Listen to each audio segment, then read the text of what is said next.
Bueno, este es el tercer video de la clase de garantías constitucionales en el proceso penal. Yo soy Claudia Cesaroni y vamos a ver ahora tres tipos de garantías. Las garantías que son comunes a la víctima y al acusado, las garantías que son específicas de la víctima y las garantías que son específicas del acusado. Las garantías que son comunes a la víctima y al acusado son, en primer lugar, la igualdad ante los tribunales.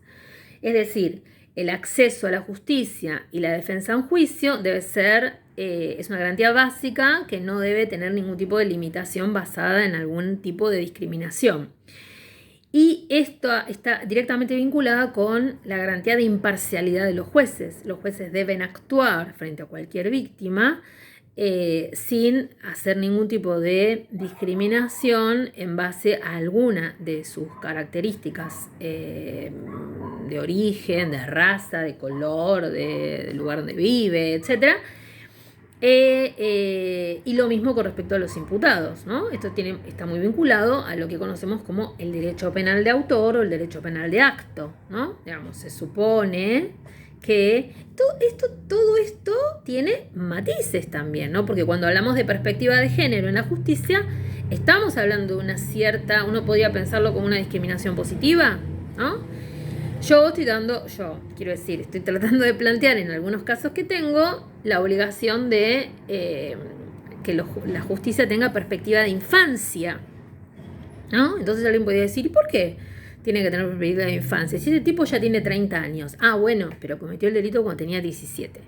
Entonces, no es que lo diga yo, es que ya lo ha dicho la Corte Interamericana en el caso Mendoza, que el proceso de ejecución de la pena de una condena en un caso que la persona haya cometido el delito antes de los 18 años debe atravesar durante todo el periodo de su condena, aunque ya tenga 30, debe tener en cuenta que el delito fue cometido cuando era un niño. Bueno, cuando hablamos de perspectiva de género, ¿por qué? Alguien podría decir, ¿y por qué perspectiva de género? Si la justicia tiene que ser igual para todos. Bueno, sí, pero yo tengo que partir de la noción de que la justicia se ha construido como parte de un sistema patriarcal, que está atravesada por estereotipos machistas y que entonces tengo que tener en cuenta eso cuando estoy analizando, por ejemplo, el involucramiento de una mujer en un delito. Y hay ya varias sentencias que reconocen esa situación de vulnerabilidad particular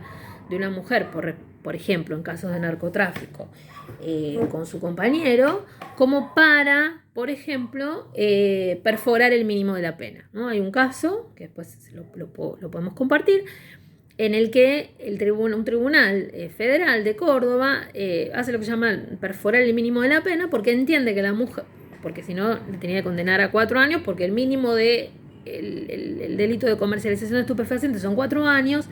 Entonces analiza la situación de particular vulnerabilidad de la mujer y decide que justamente eso lo habilita al tribunal a disminuir el mínimo de la pena. Muy bien. Ahora, yo también creo que la justicia tiene que tener perspectiva de clase, ¿no? Porque perspectiva de clase, perspectiva de infancia, perspectiva de género. ¿Y qué significaría finalmente todo eso? A mi juicio, perspectiva de derechos humanos, perspectiva de grupos vulnerables, perspectiva vulnerados, perspectiva antidiscriminatoria, ¿no? Porque también en algún caso uno puede decir, bueno, a ver, si está involucrado en un delito una persona que pertenece a un pueblo originario que ni siquiera ha entendido claramente por una cuestión cultural determinada situación, entonces ahí también tengo que tener una perspectiva asociada a la situación de particular vulnerabilidad de esa persona, ¿no? Entonces creo que en definitiva de lo que estamos hablando es de tener una perspectiva de derechos humanos. Muy bien.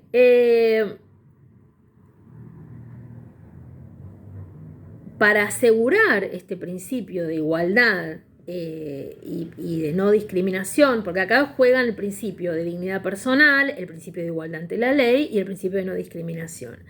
En el plano procesal, para asegurar el principio de igualdad, existe, o sea, lo que tenemos es el principio de contradicción, es decir, el juicio contradictorio, ¿no? Todo el tiempo lo que tenemos que hacer es la defensa, la querella, el Ministerio Público Fiscal, Y aquí hay un tema que me parece interesante, que es que muchas veces el Ministerio Público Fiscal cree que es la querella, y no lo es, ¿no? El Ministerio Público Fiscal tiene que defender los intereses comunes de la sociedad, y él interesa garantizar el debido proceso, por ejemplo.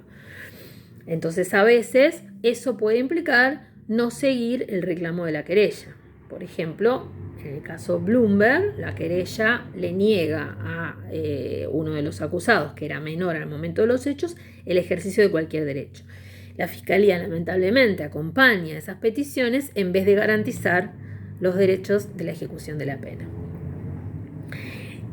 La segunda garantía común a la víctima y al acusado es la defensa en juicio y el acceso a la justicia, es decir, la posibilidad de acceder a reclamar el reconocimiento de un derecho, es el derecho a la tutela judicial, y la posibilidad de argumentar la falta de fundamento de lo reclamado, ¿no? Que es el derecho de defenderme, ¿no? Vos me venís a reclamar algo, yo digo, no, vos no tenés derecho a eso.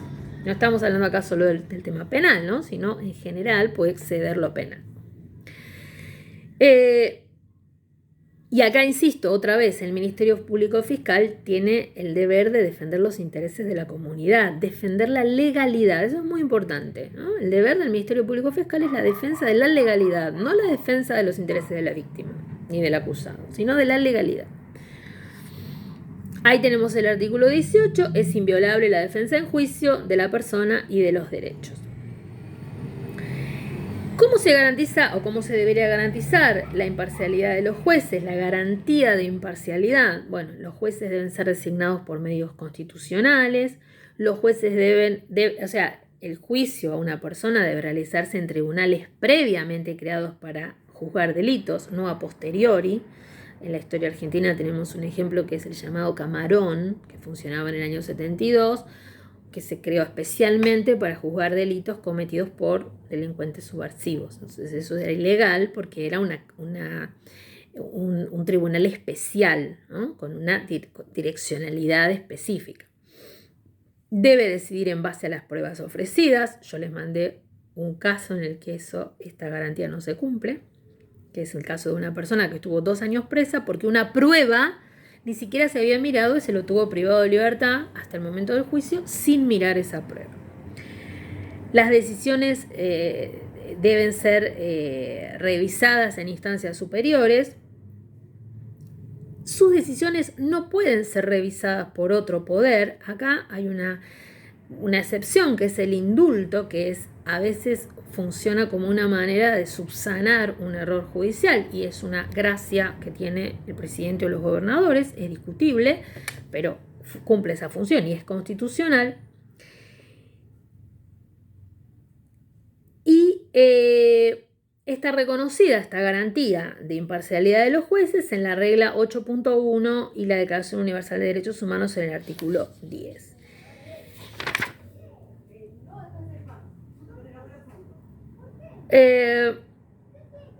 Los jueces además deberían, y me quedo pensando porque esto es uno de los problemas más graves que tenemos, ser independientes de los medios de comunicación y de las presiones de otros poderes. Y aquí tenemos un tema que lo podemos discutir más profundamente, las presiones que efectúan, sobre todo el Poder Legislativo, con las amenazas de juicio político en determinados casos que tienen mucho impacto mediático.